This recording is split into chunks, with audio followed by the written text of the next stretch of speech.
A sequência de eventos que ocorreu após aproximadamente 15 horas, até o momento em que ele entrou na água, isso é o que continua sendo um mistério. Uma celebração de 4 de julho na praia se transforma em tragédia quando Nolan Wells, de 18 anos, desaparece. Se você estiver indo em direção a Horn Island, preciso que fique atento ao Nolan Wells, de 18 anos. O corpo dele aparece dias depois e traz consigo uma enxurrada de perguntas. Por que esse garoto deixou o celular com eles, se foi isso mesmo que aconteceu? Mas está claro que houve um período significativo de tempo entre o barco sair, a última vez que Nolan foi visto, e esse barco voltar para o dono original. O que nos foi contado não faz sentido.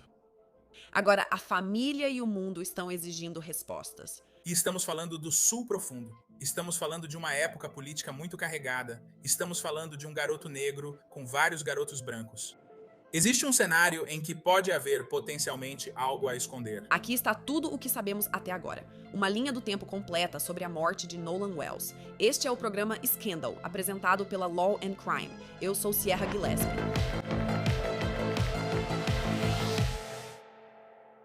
O 4 de julho deveria ser um momento para celebrar com a família e os amigos. Este ano sendo o do 150º aniversário dos Estados Unidos, a comemoração foi ainda maior. Quero dizer, é uma desculpa para sair, fazer churrasco, tomar drinks de verão e talvez ir à praia. Foi exatamente o que Nolan Wells, de 18 anos, e seus amigos fizeram. Eles foram para uma pequena ilha na costa do Mississippi, e pelo que dizem, o dia começou de forma divertida. Dizem que Nolan chegou a se interessar por uma garota, em um típico romance jovem de verão. Mas você está assistindo o Escândalo, e isso significa que nossa história não termina aí. Na verdade, é aí que ela começa. Junto com isso, um mistério para o qual ainda não temos respostas. Por que exatamente Nolan Wells se separou dos amigos dele? Ele se afogou? Houve algum crime? Por que ele deixaria o celular e as chaves com os amigos? E essa investigação teria sido tratada de forma diferente se Nolan Wells fosse branco? Vamos abordar todas essas perguntas e mais, dando a você uma linha do tempo completa até o momento desta gravação. Então, vamos começar falando sobre quem era Nolan. Ele nasceu em 19 de agosto de 2007, o que significa que tinha apenas 18 anos na época de sua morte. Ele cresceu em Ocean Springs, Mississippi. É uma cidade litorânea a leste de Biloxi. Ele se formou no ensino médio em 2025 e iniciou a faculdade na Southwest Mississippi Community College no outono, atuando como recebedor no time de futebol americano. O treinador Les George disse a People: Nolan era uma pessoa genuína. Você encontra pessoas na vida que são realmente do bem, do tipo que querem ver o lado bom de todo mundo e fazer os outros se sentirem bem e acolhidos. Esse era o Nolan. No dia 4 de julho, Nolan decidiu comemorar o feriado com alguns amigos, visitando a Horn Island, na costa do Mississippi, no Golfo do México. Aqui está o vice-presidente nacional da United Cajun Navy, Brian Trashore. Então, a Horn Island, como eu disse, fica provavelmente a uns 10, 12 milhas da costa.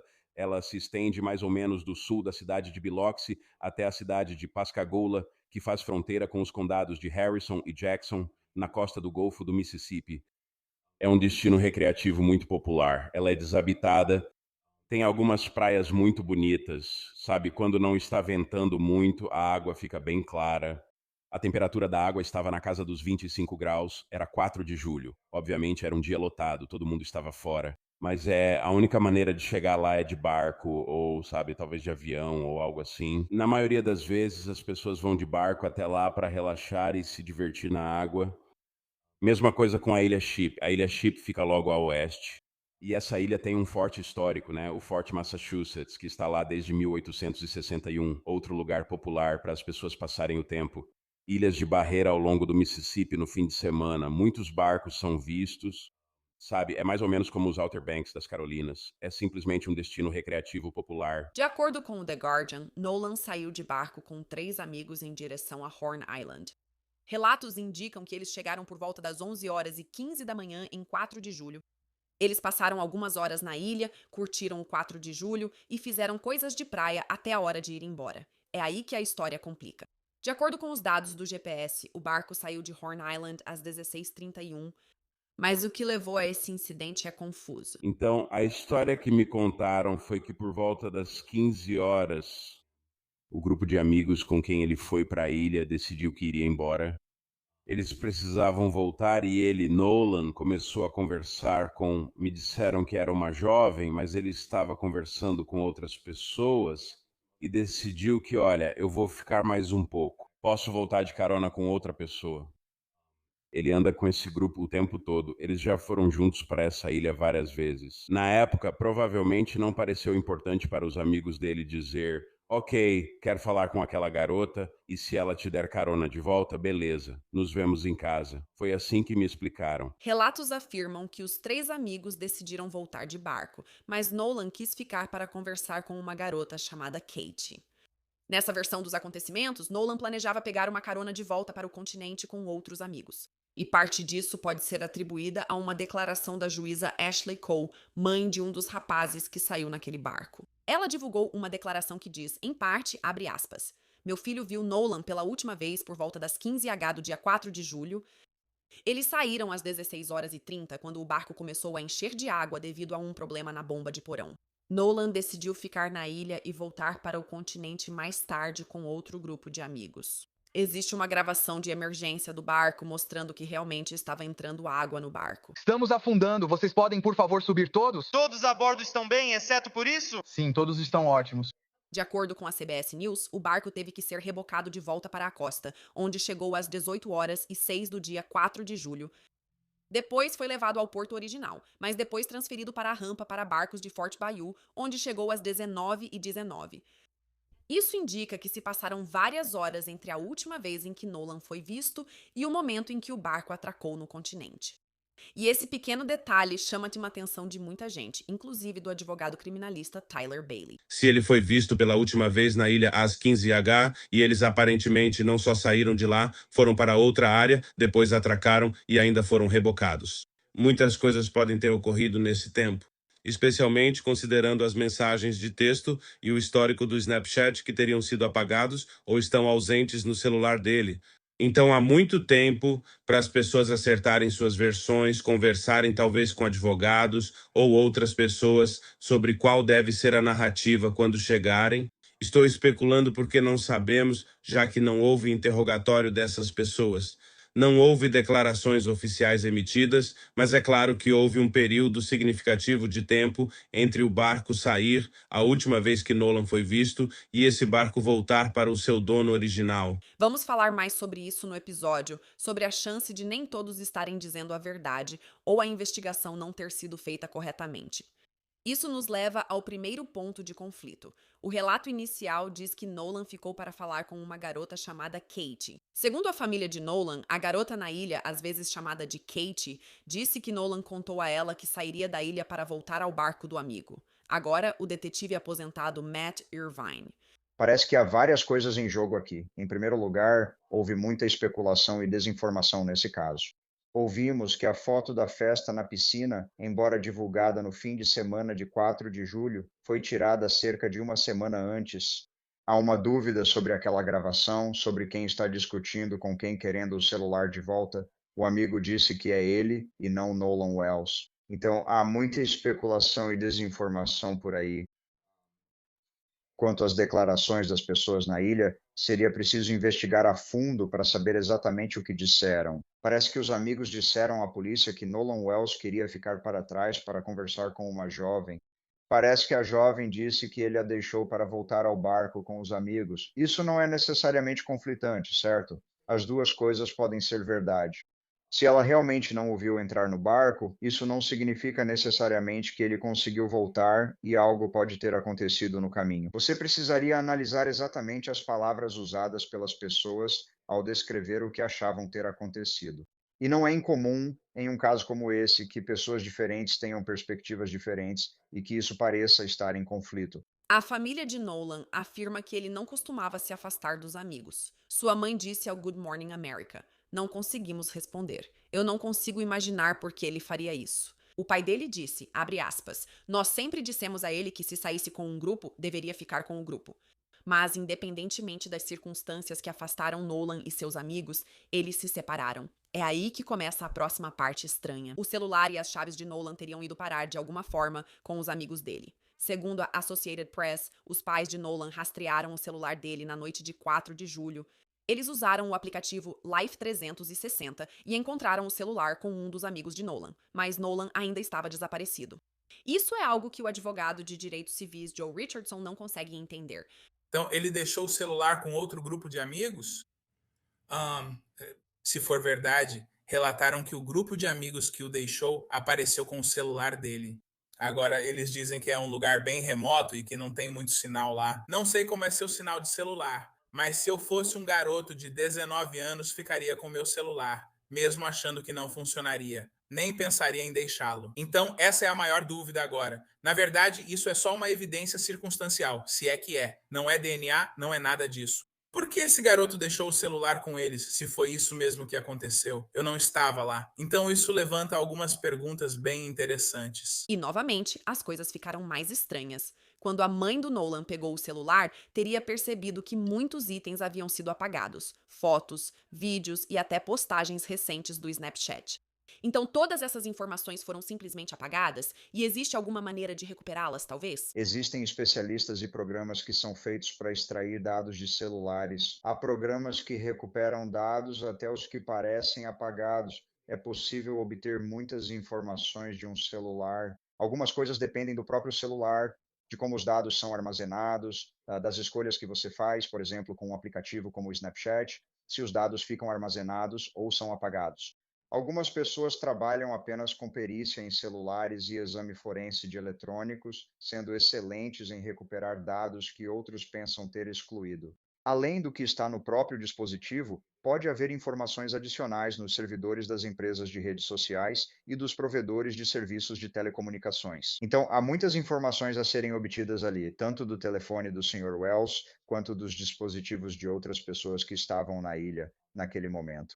Quando o sol se pôs em 4 de julho e as horas foram passando, a família de Nolan ainda não tinha notícias dele. À meia-noite de 5 de julho, a mãe de Nolan registrou seu desaparecimento e as buscas começaram na hora. Alertas na internet pediram que banhistas e moradores da região fiquem atentos a Nolan. 5 de julho de 2026, muito importante. Eu sei que vocês vão sair de barco hoje. Aproveitem o dia. Se forem para Horn Island, fiquem atentos ao Nolan Wells, de 18 anos. Jovem negro, cerca de 1,85 metros, 82 quilos, foi visto pela última vez no extremo norte de Horn Island. Pessoal, ele ainda não foi encontrado. Ele foi visto conversando com uma garota no extremo norte e ontem foi para Horn Island com amigos de barco. Faz quase 24 horas sem notícias dele. Então, pessoal, se vocês estiverem por aí pescando, andando de jet ski, fazendo o que for, fiquem atentos ao Nolan. A família vai estar lá de barco procurando por ele. Vamos tentar obter recursos aéreos. Já há embarcações de busca por lá, assim como a guarda costeira e a polícia local foram avisadas. Pessoal, atenção, confiram o cartaz e as fotos. Vamos ver como ajudar e encontrar esse garoto. A mãe dele está muito preocupada. Vamos trabalhar, pessoal. Imediatamente, a equipe da United Cajun Navy entrou no caso. No domingo, dia 5 de julho, tivemos um especialista em resgate e um operador de drone que saíram de barco, e eles passaram várias horas lá na ilha e ao redor da ilha. Não encontraram nenhuma pista, então decidimos fazer o seguinte: reconhecimento aéreo. O próprio Brian estava no ar quando percebeu algo estranho no dia seguinte, em 6 de julho. Eu subi em uma aeronave monomotor de asa fixa e basicamente voei em padrão de busca em grade. Ao redor da ilha Horn e ilha Ship, ilhas Barreira ao sul de Biloxi e Pascagoula, Mississippi, até as ilhas Chandelier, que pertencem à Louisiana e ficam logo ao sul dessas barreiras. E procurando por qualquer tipo de atividade. E então sim, quando sobrevoamos a ponta noroeste da ilha Horn, voltando para o norte, percebemos que havia alguns barcos encalhados na praia que não estavam lá antes. Olhei para baixo e percebi algo acontecendo. Demos a volta e, nesse momento, vários barcos das autoridades estavam chegando. E antes que percebêssemos, eles já tinham, sabe, provavelmente uma dúzia de barcos reunidos ali na praia. Então sabíamos que eles estavam montando um centro de comando. E foi aí que a notícia devastadora chegou. Um corpo havia sido encontrado. Posso te dizer que comecei a sobrevoar a ilha, na parte da ilha onde o corpo foi levado até a praia por volta das 6h30 da manhã. E acredito que ele foi avistado por um guarda-parque às 8h45. Acho que ele foi parar na praia nesse período porque estávamos sobrevoando em um padrão de busca em grade bem longo de norte a sul. E acho que ele simplesmente foi parar na praia. E um guarda-parque estava apenas fazendo sua ronda normal pela manhã. Mas também, dada a situação, tenho certeza de que eles estavam um pouco mais atentos e provavelmente mais alertas na ilha, sabendo o que tinha acontecido e o que estava acontecendo. Sim, me disseram que foi por volta das 8h45 quando um guarda avistou o corpo e avisou pelo rádio, pois vi uma fila de barcos de emergência vindo do sul para o norte. Desculpe, indo para o sudoeste em direção à ponta noroeste da ilha. E eu pensei que era só, originalmente eu achei que era só mais um grupo de busca saindo, mas acho que eles estavam realmente respondendo a esse chamado. No início, era apenas um corpo, ainda não oficialmente identificado como Nolan. Eu vi o corpo de cerca de 90 metros de altura, então não saberia te dizer exatamente as condições. Posso te dizer que não parecia estar encharcado. O corpo ficou na água só por alguns dias. Mesmo assim, o escritório do xerife divulgou comunicado dizendo que não havia motivo para duvidar que era Nolan. Acho que estavam confiantes de que era ele. Acho que o motivo do atraso no anúncio oficial é que o legista não pode assinar o atestado de óbito até receber provas de DNA, confirmando que a pessoa que eles dizem estar morta de fato é ela mesma. Então acho que é só uma formalidade. Mas logo foi confirmado que o corpo pertencia a Nolan Wells. A mãe dele foi ao Facebook e escreveu: "Quero agradecer à nossa família, amigos, comunidade, United Cajun Navy, às forças de segurança locais e a todos os envolvidos por todo o amor, apoio e recursos nos últimos dias. O pai dele, nossa família, amigos e eu estamos absolutamente devastados. Meu coração está em pedaços pelo meu doce filho, sempre pronto para animar e apoiar os outros. Nolan era uma alma especial. Deus cuidou de cada detalhe ao criar nosso filho. Peço que deem a mim e a minha família um tempo para lamentar." A faculdade dele também divulgou um comunicado dizendo em parte, abre aspas, "Toda a família Southwest está de coração partido enquanto lamentamos a trágica perda de Nolan Wells. Nolan era um estudante, atleta, amigo e colega de equipe exemplar. Lembramos de Nolan como um jovem muito respeitado que era muito querido entre os amigos, professores e funcionários. Amávamos o Nolan e ele fará muita falta de várias maneiras. Nossas orações seguem com a família Wells agora e nos próximos dias. Neste momento, uma investigação sobre a morte seria iniciada em qualquer caso que siga a lógica. Mas, de acordo com o legista do condado de Jackson, não havia sinais óbvios de trauma no corpo de Nolan. O legista disse à CNN, abre aspas, "Não havia suspeita de crime." Infelizmente, acho que uma declaração precoce do escritório do xerife, algo como "não vemos nenhum crime aqui, não suspeitamos de crime", isso é uma declaração prematura. E eu acho que, infelizmente, isso sugeriu para algumas pessoas que eles estavam tirando conclusões precipitadas. A grande questão aqui é que o anúncio precoce de que não houve crime, a evidência do celular que a família recebeu, acredito que alguns dias depois que Nolan desapareceu ou na noite do desaparecimento, não consigo lembrar o momento exato. E depois o desaparecimento das mensagens de texto e dos dados do Snapchat.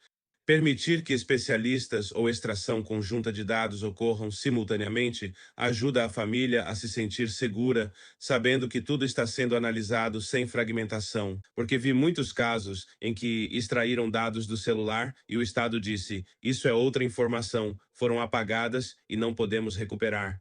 Mas isso não é normal, porque o perito forense pode ver o que foi apagado, no que foi alterado nos dados. Em 7 de julho foi feita uma autópsia oficial. Até esta entrevista, ainda aguardamos os resultados, enquanto muitas pessoas têm dúvidas. Acho que o laudo toxicológico também vai ser revelador, porque você sabe, se você está na água e tem um pouco de álcool no organismo, pode ser mais difícil nadar e coisas desse tipo. Então, o laudo toxicológico vai ser muito importante. E mais informações sobre a autópsia, sobre como ele realmente, infelizmente, perdeu a vida, vão ser relevantes para ambos os lados. Se o Estado vê isso como evidência de crime, ou se a família vê dessa forma, prova de que o Estado não investigou totalmente e não quer apresentar acusações. E tudo isso levanta ainda mais perguntas sobre como a investigação da morte de Nolan foi conduzida. Tanto que a família contratou o renomado advogado de direitos civis Ben Crump. Ben Crump é conhecido nacionalmente. Já o vi em San Bernardino, perto de onde moro. Mas onde as pessoas passaram a conhecê-lo nacionalmente foi na Flórida, sabe de onde ele é. Mas ele tem conexões com o Sul. Claro, conexões profundas com o Sul, estudou no Sul, já lidou com casos no Mississippi e assim por diante. Então faz sentido que Ben Crump ou alguém como ele consiga mexer os pauzinhos imediatamente. E começar a fazer as perguntas certas, acionar os recursos certos, fazer as ligações certas para entender o que está errado em uma investigação. Não se trata apenas de buscar a verdade ou o que podemos saber, mas também de perceber se algo está sendo feito de maneira diferente do habitual. Então ele oferece tudo isso. Temos a honra e o privilégio de ajudar a liderar uma investigação independente em nome da família de Nolan Wells. Até o renomado reverendo Al Sharpton falou na coletiva de imprensa. Está claro que essa situação precisa da investigação mais minuciosa e objetiva possível para que se faça justiça. Junto com a família de Nolan, eles anunciaram uma investigação independente com financiamento de grandes nomes como Tyler Perry, Spike Lee e Colin Kaepernick para cobrir os custos do funeral e uma segunda autópsia. Não é incomum haver mais de uma autópsia em um caso, e também não é incomum que profissionais médicos discordem entre si. E é ainda menos incomum que cientistas ou outros profissionais eminentes discordem sobre como interpretar os fatos em um caso. Acho que eles estão olhando para os dois lados antes de atravessar a rua. Uma das maiores evidências é o corpo. Não querendo soar mórbido ou algo assim, mas existe a possibilidade de, se estiver sendo alegado afogamento e houver traumas que não são compatíveis com afogamento, então sabemos que isso levanta mais perguntas e cria mais problemas.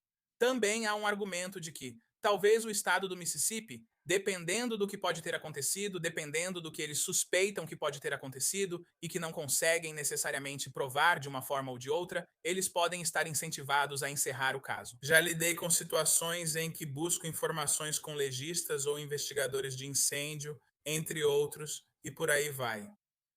Quando algo se encaixa em uma narrativa e eles arquivam, eles fazem isso. Adoraríamos dizer que não vamos deixar nada sem investigar, etc, etc, etc. Mas nem sempre é assim. Qual a melhor forma de garantir que você obteve todas as informações possíveis? Eu acho que é porque você faz isso, e é por isso que você precisa fazer uma autópsia independente, porque existe um cenário em que, e estamos falando do Sul Profundo, estamos falando de uma época política muito carregada. Estamos falando de um garoto negro com vários garotos brancos. Existe um cenário em que pode haver algo a esconder e alguém pode escolher um lado nesse sentido.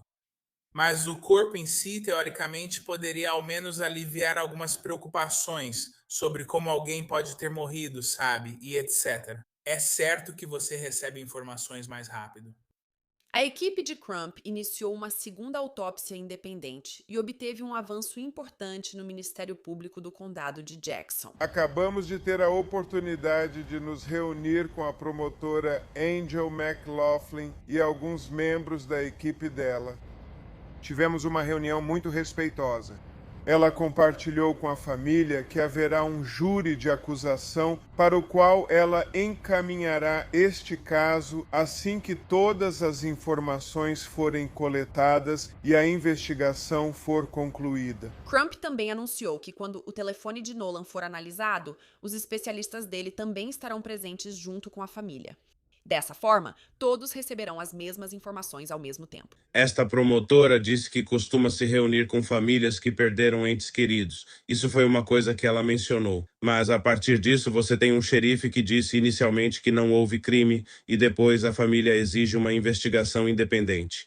E então você tem uma reunião com a família e com o advogado da família. Isso é muito significativo. Acho que isso mostra que a pressão pública e a atenção nacional para essa área do Mississippi fizeram o promotor mudar um pouco a forma de agir. Ela está lidando com isso ao se reunir e até realizar algumas atividades junto com a família da vítima e seu advogado. Isso não é comum em situações como essa. Então, há muito para analisar aqui. Vamos começar pelo grande júri de tudo isso. Agora, esse é um procedimento secreto. Portanto, não haverá câmeras. Não sabemos quando isso ocorrerá, mas podemos supor com base nas informações. Os procedimentos do grande júri são sigilosos. Então, por exemplo, não haverá cobertura da mídia sobre o grande júri, não há advogados de defesa permitidos lá.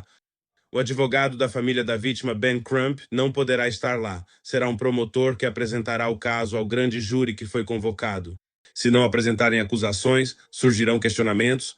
Pode-se questionar se o grande júri recebeu informações direcionadas que os levassem a concluir que não havia causa provável para a prisão. Mas eu realmente acredito que, se eles encontrarem indícios de crime a partir dos materiais que lhes forem apresentados, Isso confirmaria algumas das suspeitas que tantas pessoas têm sobre como isso foi conduzido e todas as lacunas aparentes nesta investigação e nas consequências da morte de Nolan. Agora, os promotores têm discricionariedade própria. Eles não precisam apresentar acusações com base no que sai desses procedimentos do grande júri, mas é possível que acusações criminais sejam apresentadas. Certo, qualquer coisa que seja uma acusação criminal relacionada ao desaparecimento e à morte desse jovem aqui pode ser uma acusação criminal, pode ser obstrução da justiça, tudo bem.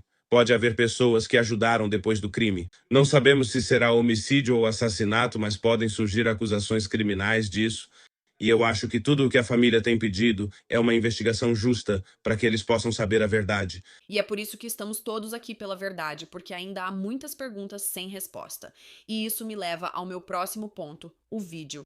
Agora, esse vídeo surgiu após o desaparecimento de Nolan, mostrando o que parece ser uma briga na Horn Island antes de Nolan desaparecer, e isso causou muita repercussão.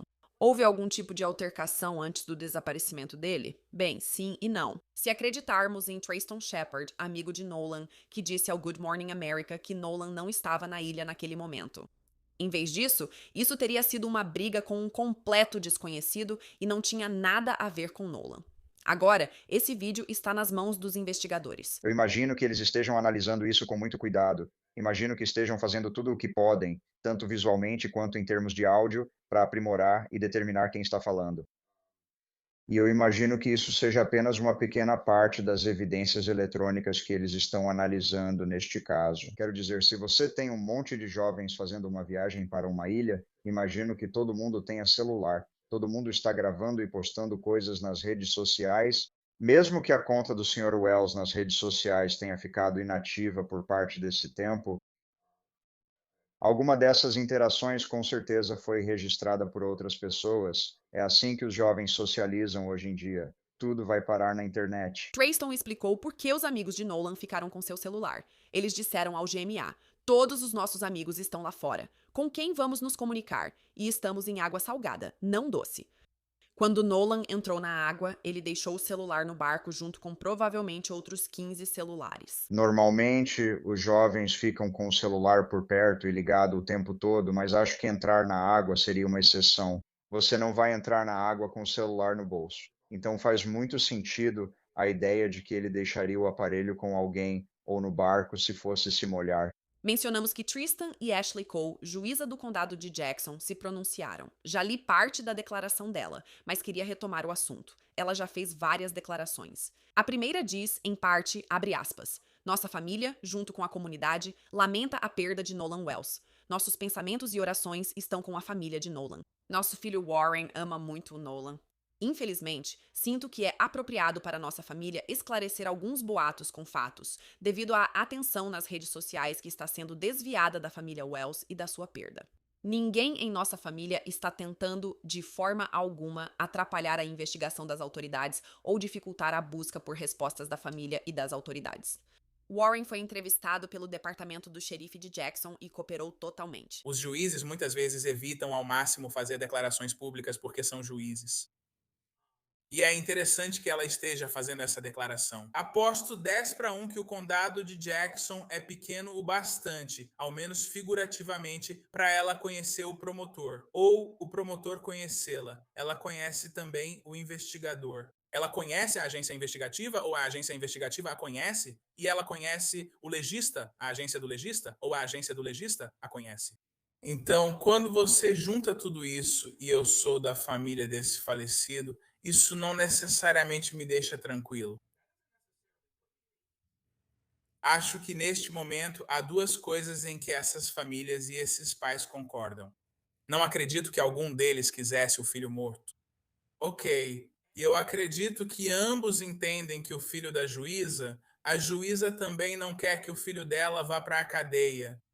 Então tudo isso está acontecendo, o que torna a transparência relacionada à investigação ainda mais importante. E mesmo que ela tenha colocado isso como algo que desviaria a atenção de volta para a família, ela está falando sobre o luto da família. Ela não está falando sobre a justiça para a família.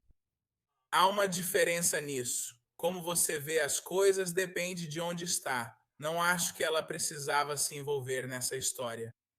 ela decidiu fazer isso, mas acho que isso também diz muito potencialmente. Além disso, Ashley divulgou capturas de tela de supostas ameaças de morte ao filho e a outros após a morte de Nolan. Para qualquer pessoa, sabe, para os seus espectadores, só precisamos tentar reduzir ao mínimo os comentários e as teorias da conspiração. Precisamos descobrir o que ocorreu com Nolan das 3 horas até ser visto pela última vez. Sua família tem o direito de saber exatamente o que aconteceu e como foram seus últimos momentos. Mas os amigos dele, com quem ele é amigo desde criança, estão recebendo ameaças de morte de pessoas que os acusam de coisas horríveis. Agora não sabemos de nada. Precisamos deixar as autoridades trabalharem e apresentarem os fatos. É isso que pedimos ao público. De acordo com a revista People, na quinta-feira passada, o FBI começou a investigar essas ameaças de morte. Uma porta-voz divulgou um comunicado dizendo, em parte, que desde o primeiro dia temos apoiado o condado de Jackson enquanto eles trabalham para reunir informações e encontrar respostas para a família Wells e para a comunidade. O FBI continuará pronto para ajudar os investigadores do JCSO sempre que solicitarem nosso apoio, especialmente quando os recursos federais puderem ampliar sua capacidade de trazer clareza e tranquilidade para os entes queridos de Nolan. Estamos agora aguardando os primeiros resultados da autópsia, depois a toxicologia e, posteriormente, os resultados da autópsia independente. Estamos apenas começando a investigação. Bem, eu esperaria que o exame forense dos celulares e de outros dispositivos eletrônicos provavelmente leve semanas, podendo até levar meses, dependendo da quantidade de dados envolvidos. Isso também está ligado à quantidade de pessoal disponível para revisar esses dados. Isso por si só pode ser muito demorado. A autópsia em si, pelo menos a autópsia preliminar, tanto a oficial quanto a particular encomendada pela família, já deve estar completa ou quase completa agora, ou estará muito em breve. Mas há etapas adicionais, como a análise toxicológica, por exemplo, que pode levar novamente mais algumas semanas. Então isso vai demorar um pouco. Acho que provavelmente outras testemunhas em potencial podem ser identificadas além do grupo de amigos que foi para a ilha com o Sr. Wells. Essas entrevistas podem durar dias ou semanas. Novas entrevistas devem ocorrer conforme surgem informações que exijam retornar para esclarecer ou confirmar dados com pessoas já entrevistadas. Então, acho que provavelmente estamos falando de algumas semanas, tanto para a investigação do xerife do condado de Jackson, quanto, espero, para a investigação independente solicitada pela família e pelo Sr. Crump. Então, espero que não demore muito mais. O difícil em casos assim é que, mesmo com todas as informações, às vezes não há uma resposta clara. Quero dizer, por exemplo, se a conclusão for que ele se afogou, bem, isso é uma causa da morte, não é a circunstância da morte, certo? Você pode se afogar acidentalmente, você pode se afogar por suicídio, você pode se afogar por homicídio. Então, no fim das contas, podemos ter todos os fatos e ainda assim não ter uma resposta que satisfaça a família enlutada ou outras pessoas preocupadas com o que aconteceu. Nossa, tem muita coisa para assimilar nesse caso. Muitos fatos, a linha do tempo, informações e muita coisa acontecendo. Mas tem uma pessoa que está acompanhando isso desde o começo e é o próprio Jesse Weber, da Law and Crime, apresentador do Sidebar, que está com a gente hoje no Scandal. Jesse, obrigada por voltar. É muito bom te ver. Obrigado por me receber. É um prazer. Acho que esse é um caso que precisa de muita atenção e também acho que é realmente confuso. Há muita troca de versões e muita desinformação circulando. Por isso, fico feliz em vir aqui e compartilhar o que sei até agora. Você é quem eu mais queria conversar sobre isso, porque está acontecendo desde o 4 de julho, agora já é meados de julho.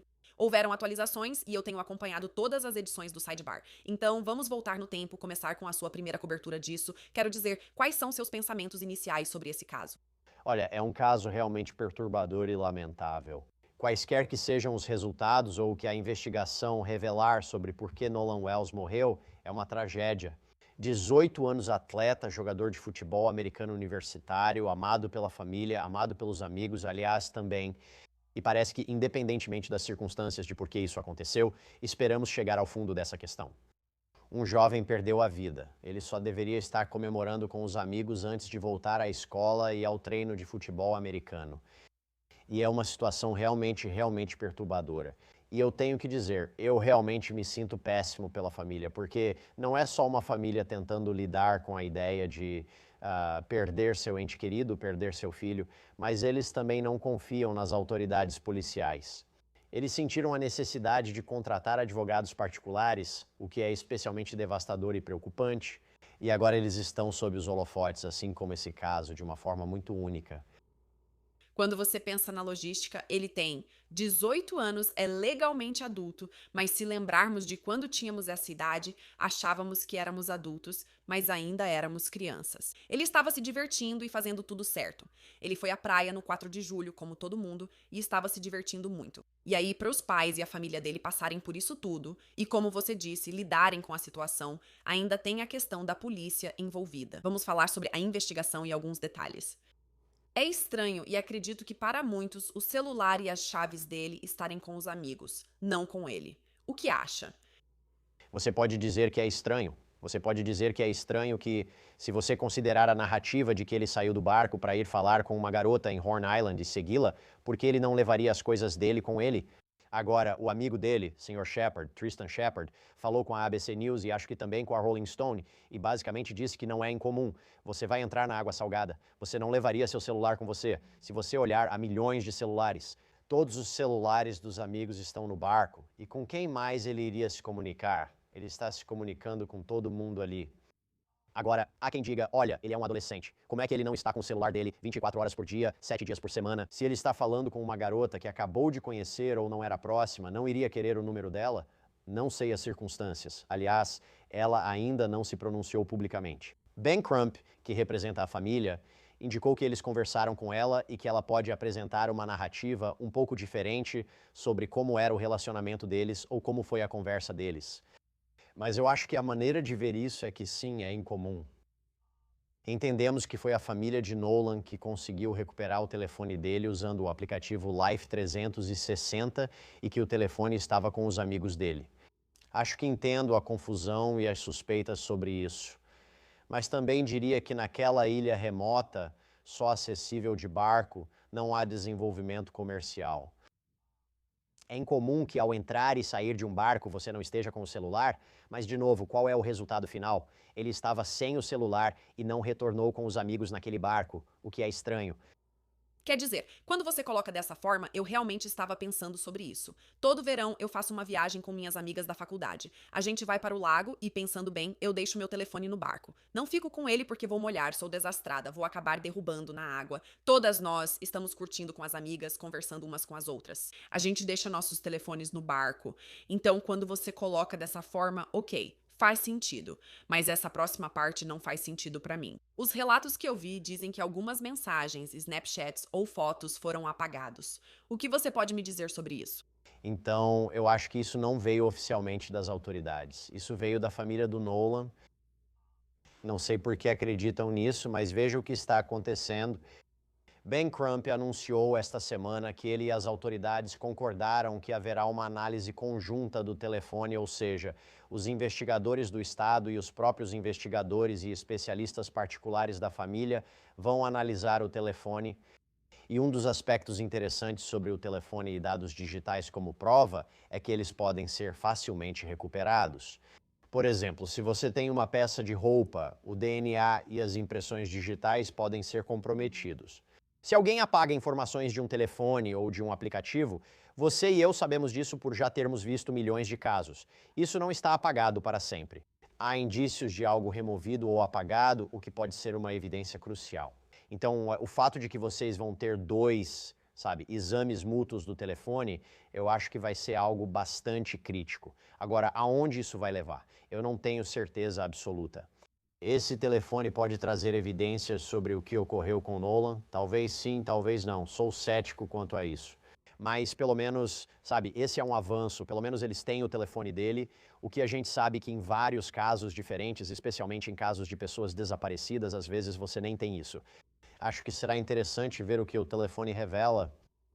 Quero dizer, se realmente algo foi apagado do telefone, isso demonstra consciência da própria culpa? Por que teria sido apagado? O que aconteceu ali? Quero dizer, há muitas perguntas. E, ok, a gente continua falando sobre isso porque essa informação, você está certa, veio do Ben Crump, que obviamente foi contratado pela família do Nolan Wells. Eles têm sido bem francos. Então, vamos falar sobre o Ben Crump. Quero dizer, ele é um nome muito famoso quando se trata desse tipo de caso. Por que você acha que eles decidiram contratá-lo ou entrar em contato com ele? É uma ótima pergunta. Ben Crump é um nome de peso. Ele é um nome de peso, ele faz muito barulho, ele faz declarações públicas, ele chama a atenção para esses casos. E se o objetivo da família não é apenas ter um advogado como intermediário ou canal para obter informações das autoridades, mas também ajudar, sabe, a contratar peritos e os serviços de um médico legista independente. Sabemos que o corpo de Nolan será enviado para Washington, D.C. para autópsia independente. O valor de Ben Crump é que ele chama a atenção para esse caso. Se você acha que as autoridades do Mississippi não serão rigorosas na investigação e teme que tirem conclusões precipitadas, digam que não houve indícios de crime e simplesmente lavem as mãos e sigam em frente. Se você chama e ele responde, espera aí, vou dar coletivas de imprensa, agora todos falam sobre Nolan Wells, isso coloca mais pressão sobre as autoridades para conduzirem uma investigação completa. Isso não significa que eles vão ser pressionados a dizer que alguém matou Nolan ou que alguém foi responsável pela morte dele, mas vai colocar pressão para que eles sejam minuciosos e dediquem os recursos adequados, porque essa é uma família que está sofrendo e que quer respostas. Você tem razão, isso chamou atenção. Quantos programas do Sidebar você já fez sobre o caso? São vários artigos e as pessoas comentam sobre isso. E eu queria te perguntar também sobre essa segunda autópsia. Então, claro, tem a oficial, que é feita pelas autoridades, pelo médico legista, quero dizer. E agora essa segunda também está sendo realizada. Agora, os resultados disso... Estou meio que me adiantando, mas digamos que haja um caso criminal aqui. Os resultados dessa segunda autópsia seriam automaticamente aceitos ou tipo, como isso funcionaria?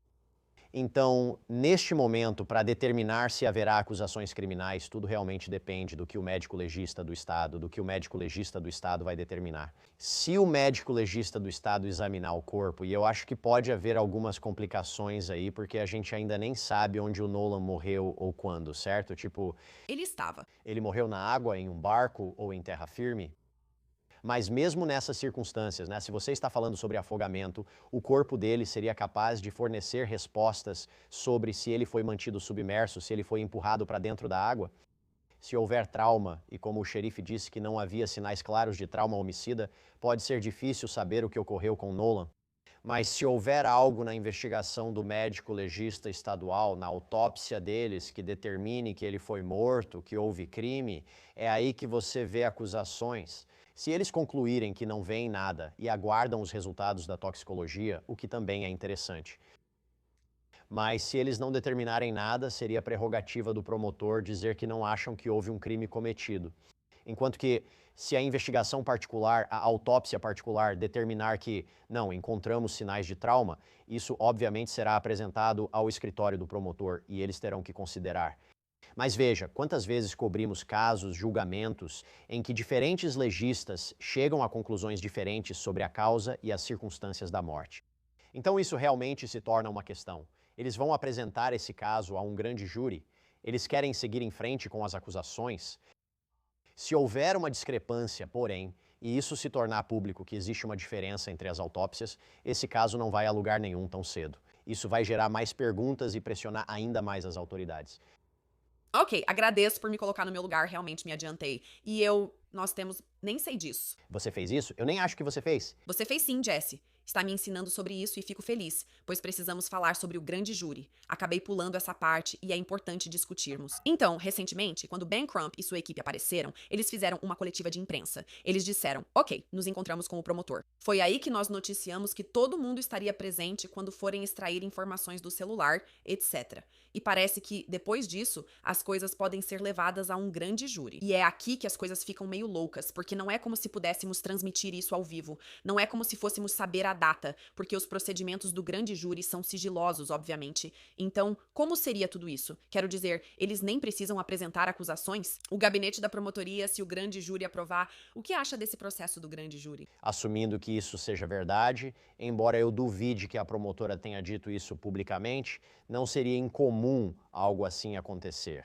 Ben Crump afirmou que após a investigação do xerife, a promotoria levará o caso a um grande júri. Eles não são obrigados a fazer isso, apenas devem avaliar se há indícios suficientes de que um crime foi cometido.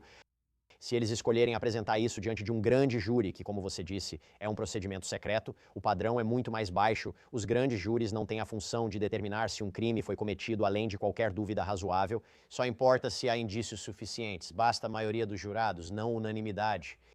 Se eles voltarem, aí surge a questão: quais seriam as acusações? Quando menciono a morte de Nolan Wells e um grande júri, as pessoas logo pensam: meu Deus, acusação de assassinato, homicídio culposo ou por negligência. Você pode estar certo, existem várias teorias sobre quem contribuiu para a morte de Nolan e em que grau, se é que houve contribuição, mas também não assuma automaticamente que as acusações estariam diretamente relacionadas à morte dele. Pode haver adulteração de provas, pode haver mentiras para a polícia, pode haver uma acusação ligada à investigação, mas não diretamente à morte de Nolan. Então, algumas coisas novamente. Primeiro, vamos aguardar os resultados da investigação do xerife e ver se o caso será levado a um grande júri. Não é garantido que o júri fará uma acusação formal. Dizem que um grande júri pode acusar até um sanduíche de presunto, pois o padrão é baixo, mas isso não é sempre garantido. E se houver acusações, não assuma automaticamente que será apenas uma acusação relacionada a homicídio. Pode ser outra coisa também.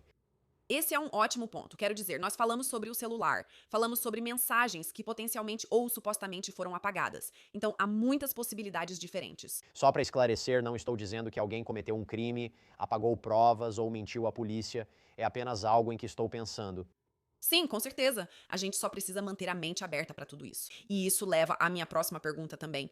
Foi muito interessante que, logo no começo, as autoridades disseram que não havia sinais de crime. Disseram que o corpo dele não tinha sinais graves de trauma ou algo que chamasse atenção e que não havia indícios de crime. E isso meio que deu início à discussão, onde as pessoas começaram a questionar: será que essa investigação está realmente sendo conduzida corretamente? E agora, obviamente, já falamos sobre a primeira autópsia, a segunda, o laudo toxicológico, todas essas coisas. Que tipo de informação queremos que venha à tona? Quais são as perguntas que queremos ver respondidas agora? Então, primeiro de tudo, eu acho interessante que eles tenham feito essa declaração. E também acho interessante, o governador se pronunciou esta semana pela primeira vez sobre Nolan Wells e disse: não tenho todos os detalhes, não sei tudo, mas não vi nada que indique ação criminosa. Eu ouvi esse trecho pela primeira vez ontem à noite na News Nation. Falei sobre isso no meu programa Sidebar hoje. Chris Cuomo, depois de ouvir esse trecho, disse: então por que você está falando? Por que você está falando se você não sabe? Por que fazer uma declaração dessas? Enquanto isso, Sabe? algumas pessoas poderiam, as autoridades poderiam dizer, sabe, tipo, basicamente, Elas se defenderiam e diriam: olha, não há crime envolvido. Esta é uma investigação em andamento. Certo. O que queremos saber? Antes de tudo, queremos saber por que todo mundo ficou de boca fechada, exceto Shepard, o amigo de Nolan Wells. sim. Todo o resto a gente não sabe o que os outros têm dito, não fazemos ideia de quais são os relatos, eles são consistentes, eles são conflitantes. A garota, a jovem com quem Nolan falava e por quem saiu do barco, que é o que ela diz, os depoimentos das testemunhas importam, certo? Como isso também se encaixa com esses novos dados que recebemos? Os dados de GPS rastreando os movimentos do barco, né, o áudio da central, aparentemente o barco estava entrando água no barco ou estava com algum problema. Os depoimentos deles batem com a linha do tempo? Esse é o número 1. Número 2, a autópsia. Há alguma indicação de crime? Há alguma indicação de trauma em Nolan Wells? E, novamente, um corpo estando na água nesse ambiente também pode dificultar as coisas. Essas são as perguntas que, mais do que ninguém, a família precisa ver respondidas. A família precisa saber o que aconteceu com o filho deles. E essas são as coisas que vamos procurar. Quando teremos essas respostas, ainda não está totalmente claro. Sabe, Ben Crump disse que os resultados da autópsia independente sairiam na semana passada, mas depois disse que não, que foi adiado porque houve problemas como cancelamento de voos. Talvez recebamos os resultados da autópsia independente antes da feita pelo médico legista do estado, pois sei que aguardam os exames toxicológicos. Essas são as coisas que devemos observar e ver o que o xerife diz sobre a investigação. Olha, eu acho que você disse algo muito importante, que esse caso não vai ser resolvido tão cedo, porque antes de tudo, a família quer e merece respostas. As pessoas mais próximas dele, quero dizer, a gente falou sobre isso no começo da nossa entrevista, o fato de todo mundo dizer que esse cara era tão carismático, ele era tão divertido. Ele era incrível. E para uma vida ser interrompida aos 18 anos, a gente quer saber por quê, o que aconteceu. E acho que tem outro aspecto em tudo isso também, que eu acabei de ver relatos de que o FBI está investigando. Isso de acordo com a People. Eles acabaram de publicar um artigo ontem dizendo que houve ameaças de morte a alguns dos amigos ou pessoas envolvidas. E eu sei que a gente já falou sobre isso no meu episódio. Você citou no episódio do Sidebar que Ashley Cole, uma das juízas, falou publicamente sobre as ameaças de morte. Pois o filho dela aparentemente estava lá naquele dia? Sim. Então, só para deixar claro, são duas coisas acontecendo ao mesmo tempo, certo? O Sr. Shepard diz que ele e os amigos receberam ameaças. O FBI, segundo veículos como o TMZ, investiga ameaças, mas não revelou a quem são dirigidas nem seu teor. Então, é a mesma situação? Não sei, pode ser diferente. Mas o que eu entendo é o seguinte, olha, são duas partes nisso. E eu acho que o FBI também pode estar analisando algumas das evidências digitais nesse caso, o que é bom porque eles têm ótimos recursos. Certo. Esse é um caso que ganhou vida própria. É um caso que realmente gerou muitas teorias da conspiração, gerou muitas opiniões. Há pessoas que já tiraram conclusões, o que eu acho, no mínimo, perturbador. E eu só diria, espere para ver o que acontece. Apenas espere para ver o que acontece. Não tente resolver as coisas por conta própria. Muita gente já está de olho nisso.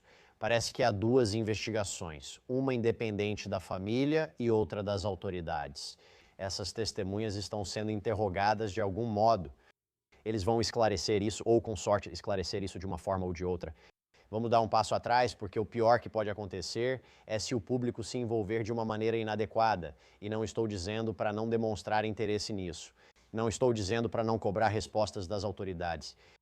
Mas se você começar a se assediar as diferentes pessoas envolvidas, primeiro, isso é extremamente errado. E segundo, isso pode potencialmente contaminar o caso e prejudicar o caso. Não faça isso. Apenas observe o que acontece, pesquise, estude, acompanhe nossa cobertura sobre isso, mas não entre em contato diretamente, nem assedie ou ameace qualquer pessoa envolvida. Não há nada de bom que possa sair disso, especialmente se no final das contas todos concordarem que isso foi apenas um acidente trágico e que ele pode ter caído e se afogado. Embora a família levante questões interessantes sobre isso, sabe? Ele era atleta de alto nível e sabia nadar. Havia pessoas em todo lugar. Como ninguém viu? São perguntas justas. Acho que você tem razão. Já cobrimos muitos casos em que as redes sociais espalham a história e geram desinformação. E, como você disse, isso pode prejudicar a integridade da investigação, que aqui é de extrema importância. A gente só precisa ter paciência, esperar e torcer para que os fatos se encaixem, porque, no mínimo, a família merece isso. Isso não é um ataque a quem criou canais ou conquistou seguidores acompanhando casos, de forma alguma. Mas há uma diferença entre fazer isso e sair soltando coisas ou adotar uma narrativa ou opinião que não é respaldada por evidências. Vou te falar, se eu quisesse que o Sidebar triplicasse as visualizações, conseguiria. Bastaria colocar uma manchete dizendo que tal pessoa é responsável e mostrar. Mas, você sabe... Isso é antiético. Isso não é o que a gente faz. E é muito fácil fazer isso nas redes sociais. Sinceramente, é por isso que eu queria você no programa, Jessie, porque você faz um trabalho tão bom. Quero dizer, a gente conversa nas reuniões da manhã, você checa os fatos em todos os episódios, você revisa tudo e garante que temos tudo certo. Então, quando eu olho pra Sidebar, eu penso, ok, Jesse Weber já cuidou disso. Ele fez toda a pesquisa. Aqui estão os fatos. Estamos juntando tudo. Obrigada por vir ao Scandal, nos guiar e compartilhar sua opinião sobre o caso. O prazer é meu, muito obrigado por me receber e cobrir isso. Você faz um ótimo trabalho. Vamos ver onde isso vai dar. O episódio de hoje de Scandal termina aqui. Se gostou e quer ver mais ou me seguir nas redes sociais, me encontre no Instagram como Sierra Gillespie. Obrigada por assistir ao episódio de hoje de Scandal. Como sempre, eu sou sua apresentadora, Sierra Gillespie, e te vejo na próxima.